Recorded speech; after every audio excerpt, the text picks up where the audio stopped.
दोस्तों एक बार फिर हम आपके सामने एक नई वीडियो लेकर हाजिर हैं जिसका नाम एवेंजर एज ऑफ अल्ट्रॉन है। इस मूवी की IMDb रेटिंग 7.3 है। ये MCU की 11वीं मूवी है और इस मूवी में captain America the winter soldier के बाद की कहानी दिखाई गई है। शील्ड के खत्म होने के बाद हाइड्रा अभी भी पूरी तरह खत्म नहीं हुआ था। निक फ्यूरी उन आदमियों को ढूंढ रहे होते हैं जो शील्ड और हाइड्रा खत्म होने के बाद भी बच गए थे। उनमें से एक था बैरन स्ट्रोकर जिसका अड्डा सोकोविया में था और जिसके पास लोकी की छड़ी भी थी। साथ ही इस मूवी में हमें 2 और सुपर हीरोज देखने को मिलेंगे। अगर आपने इससे पहले वाली मार्वल्स मूवीज नहीं देखी तो उसका लिंक नीचे डिस्क्रिप्शन में दिया गया है, आप जाके वहाँ चेक कर सकते हैं। देर ना करते हुए वीडियो को शुरू करते हैं। हेलो एवरीवन, आपका स्वागत है मॉनिटर मी चैनल में। मूवी की शुरुआत होती है सोकोविया देश से, जहाँ सारे एवेंजर सेप्टर यानी लोकी की छड़ी को ढूंढ रहे होते हैं जो हाइड्रा के एक एजेंट स्ट्राइकर के पास थी।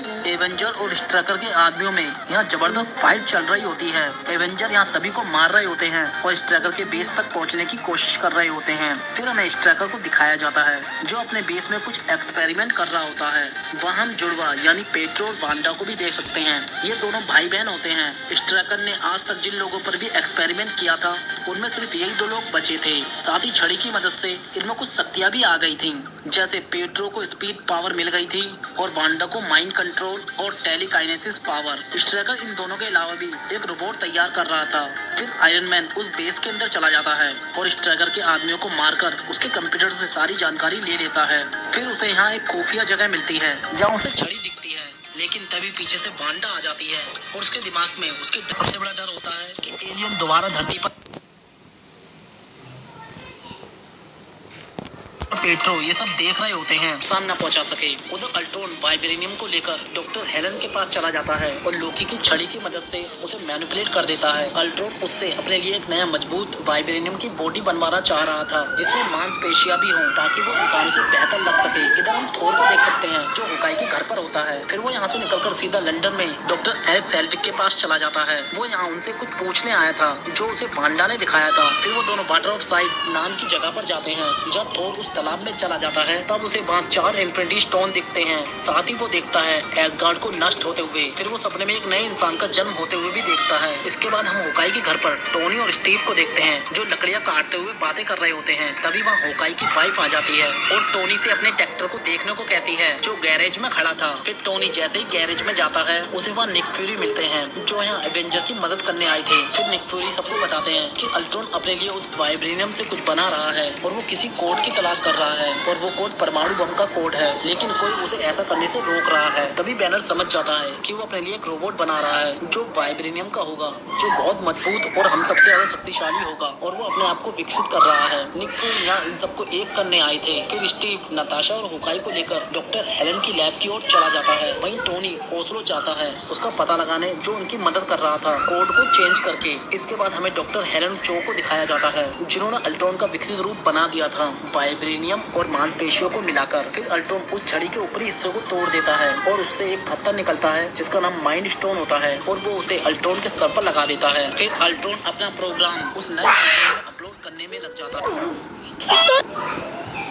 तभी इस जगह पर वांडा और पेट्रो आ जाते हैं। वांडा अल्ट्रॉन का दिमाग तो नहीं पढ़ पाई थी क्योंकि वो एक रोबोट था, लेकिन इस नए अल्ट्रॉन में मांसपेशियां थी और इसका दिमाग भी विकसित हो रहा था। वांडा जैसे ही इसे छूती है उसे पता चल जाता है कि इसका मकसद क्या है और वो गलत इंसान या रोबोट का साथ दे रही है। फिर वो अपनी शक्ति से डॉक्टर हेलन को अल्ट्रॉन के जाल से मुक्त कर देती है। तभी डॉक्टर हेलन इस अपलोडिंग को रोक देती है। पेट्रो वांडा को लेकर यहाँ से भाग जाता है। अल्ट्रॉन डॉक्टर हेलन पर हमला कर देता है जिससे वो घायल हो जाती है। इसके बाद अल्ट्रॉन मशीन लेकर इस जगह से एक ट्रक में निकल जाता है जिसके अंदर न्यू अल्ट्रॉन होता है। फिर इस जगह पर स्टीव भी आ जाता है। डॉक्टर हेलन उसे सब बता देती है। इसके बाद स्टीव उस ट्रक के ऊपर छलांग लगा देता है जिससे अल्ट्रॉन को अपलोडिंग छोड़कर ट्रक से बाहर आना पड़ता है। फिर उन दोनों में फाइट शुरू हो जाती है। इसके बाद यहाँ नताशा भी आ जाती है अपनी बाइक लेकर। वो सीधा उस ट्रक में चली जाती है। फिर हमें वांडा और पेट्रो को दिखाया जाता है जो स्टीव और अल्ट्रॉन की फाइट को टीवी पर देख रहे होते हैं। इसके बाद वो एवेंजर की मदद करने की सोचते हैं। फाइट के बीच स्टीव अल्ट्रॉन को लेकर एक ट्रेन में गिर जाता है जिससे अल्ट्रॉन उस ट्रेन के ड्राइवर को मार देता है और वहाँ से चला जाता है। वांडा अपनी पावर का यूज करके उस ट्रेन को रोक देती है। दूसरी तरफ नताशा उस ट्रक में होती है जिसे अल्ट्रॉन के रोबोट्स उड़ा के ले जा रहे होते हैं। फिर नताशा उस मशीन को क्वीन जेट में जैसे ही डालती है उसे पीछे से अल्ट्रॉन पकड़ लेता है, लेकिन मशीन क्वीन जेट में होकाई के पास पहुंच जाती है और वो इसे लेकर टोनी के पास चला जाता है। उधर हेडक्वार्टर में टोनी और बैनर होते हैं। टोनी बैनर से कहता है जारविस अभी जिंदा है और वही परमाणु कोड को बार बार बदल रहा था। जब अल्ट्रॉन ने उस पर हमला किया तो वो बिखर गया था और कहीं जाके किसी फाइल में छुप गया था, जिससे अल्ट्रॉन को लगा कि वो मर गया,